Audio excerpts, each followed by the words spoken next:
Bonjour, c'est Daniel Potier, très heureux de te retrouver aujourd'hui pour partager tout à nouveau le message de la parole de Dieu. La lecture que nous allons faire va nous conduire dans l'évangile de Luc au chapitre 12 et les versets 35 et 36. Voilà ce que nous découvrons. Restez en tenue de service et gardez vos lampes allumées. Soyez comme des gens qui attendent leur maître à son retour des noces pour lui ouvrir dès qu'il arrivera et frappera à la porte. Heureux les serviteurs que le maître, à son arrivée, trouvera en train de veiller. Cette image que nous venons de lire dans ce texte est empruntée à une maison de maître dans laquelle il y aurait des serviteurs. Le propriétaire est sorti pour se rendre à un banquet et à coup sûr, il va rentrer très tard dans la nuit. Mais pour les serviteurs, pas de problème. Ils veulent rester en tenue de travail et attendre aussi longtemps que nécessaire.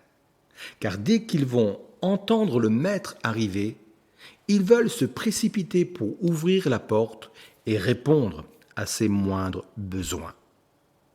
Même si ce texte nous parle du retour de Jésus, tel annoncé dans les évangiles, je souhaiterais néanmoins ajouter l'application suivante. Nous sommes tous d'accord pour dire que nous avons des besoins auxquels nous nous attendons à ce que Dieu réponde. Et c'est bien légitime. La Bible elle-même dit « Faites connaître vos besoins à Dieu ».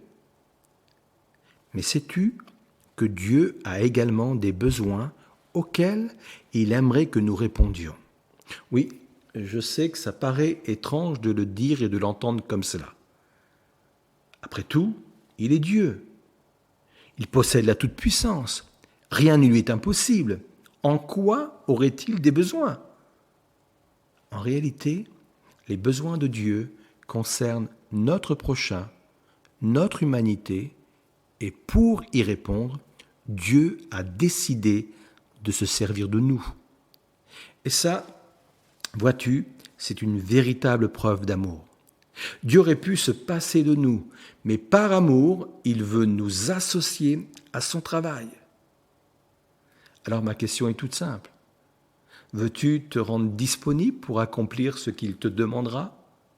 Veux-tu, comme ses serviteurs, être en alerte, veillant aux attentes du Maître? Je voudrais ajouter une autre application. Elle est la suivante.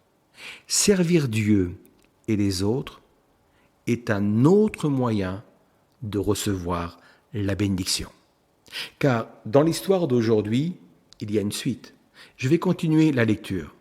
Donc le verset 37, « Je vous le dis, il prendra la tenue de service, les fera passer à table et les servira chacun à son tour. » Comprends-tu ce qui vient d'être dit là? Les serviteurs étaient là pour accueillir le maître et pour répondre à ses besoins, mais le maître ne l'accepte pas. Il fait asseoir les serviteurs qui ont veillé si tard, et c'est le maître qui vient les servir. Formidable. Il y a un conseil extraordinaire à comprendre. Si je me préoccupe de Dieu, Dieu va se préoccuper de moi. Si je suis capable de lui donner le meilleur de moi, il va me donner le meilleur de lui-même. Alors oui, je veux être de ceux et de celles qui savent attendre pour répondre aux besoins de Dieu en bénissant mon prochain. Et par la même occasion, je sais que c'est un moyen de recevoir la bénédiction de Dieu. Passe une excellente journée, à très bientôt et que Dieu te bénisse.